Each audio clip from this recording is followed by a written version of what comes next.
Good morning, Woodland Park.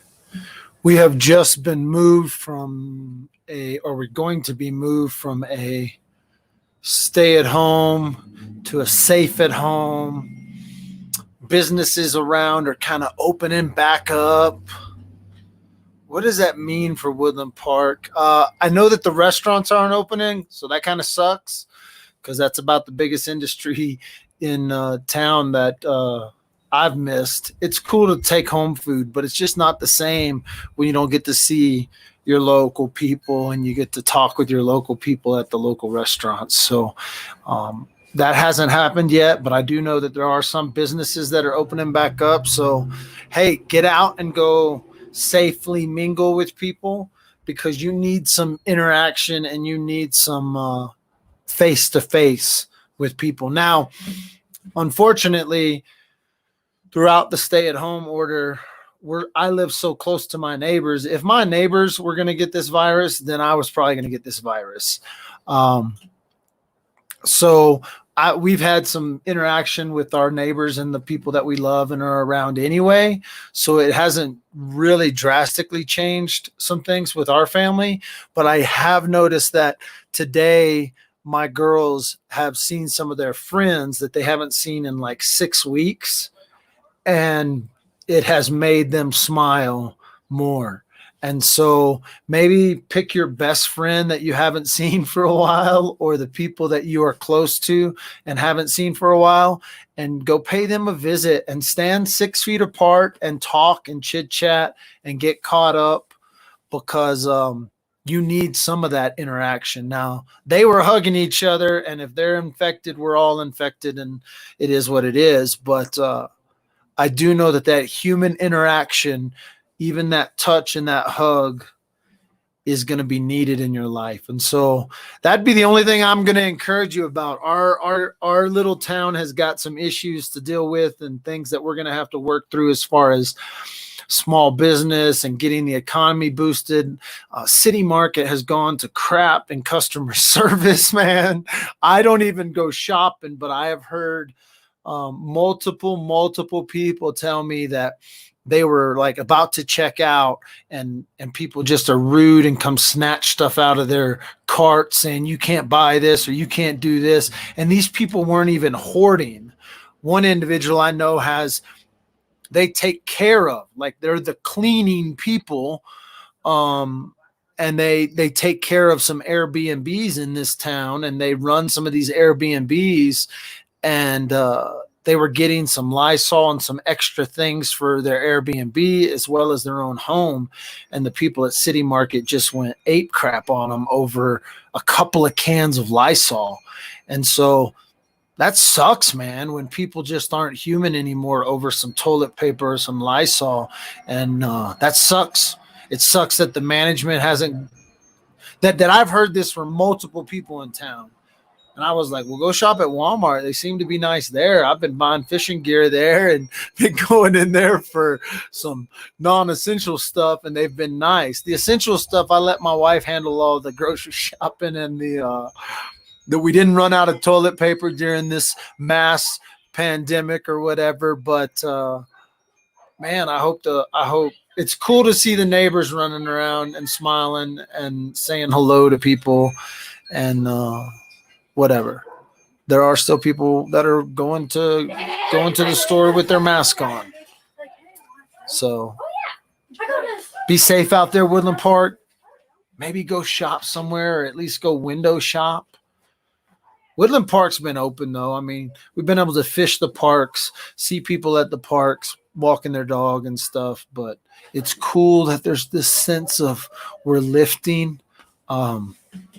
I have my own political views on what actually went down, but I'm glad people are being able to breathe again and the fear maybe going down, Be safe, wear a mask, take some gloves, take some hand sanitizer, keep that social distancing or whatever, but get out and maybe touch the people you love the most. because I could see in my girls' eyes when their friends came over and finally gave each other hugs that there was something that they had been missing for 6 weeks, and it's important. That human touch is important. It's so important. It's going to be so important if we're going to succeed and come out of this craziness in any way, shape, or form. Listen, very few people have gotten sick. Very few people have died. Like, when you put this into perspective of what the flu has done to us, it's very, very low numbers. Even here in Teller County, I think there was only 3. Let me put it this way, though. I do want to tell you this. Just because it was reported death of COVID-19, that doesn't mean it's confirmed. It just means they simply put that on their death certificate. And the truth is, they're putting that on everyone's death certificate. So everybody who died in this pandemic is getting a possible COVID-19 on their death certificate. So even the numbers that you get from Teller County and the Teller County Health, this, that, and the other, which is a joke. It's run by a joke of people. Man, our hospitals never filled up. They built these extra hospital beds. None of that was ever used once for COVID-19 people.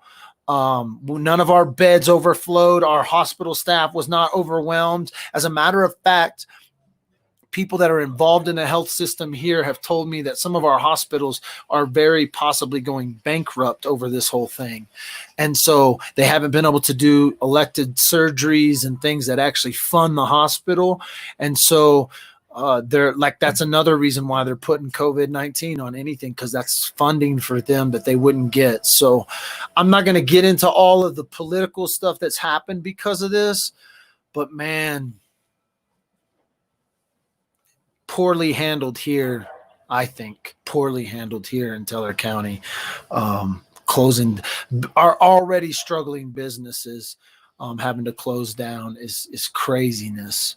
And that was brought on by the states and the mayors, and it wasn't brought on by your federal government. That was directly responsible from the people in your own town, the elected officials. I think very poor decisions were made. There was a lot of fear that drove these decisions, and in history will tell the story, because the real truth is coming out around the country, and I don't even have to say it. It doesn't even have to come from my lips. It can come from people that you guys listen to anyway. And so I hope poor decisions by our city on a few things that happened, that they lost opportunities and now they're just trying to catch up. On a good note, let me put a good note in for the city.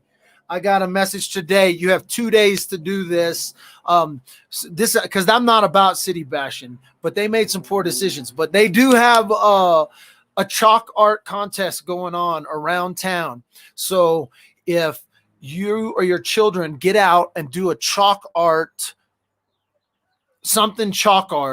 take a picture and send it over, or go over to the city's Facebook page and read the city's Facebook page. Brilliant. Whoever came up with this, kudos from the underground.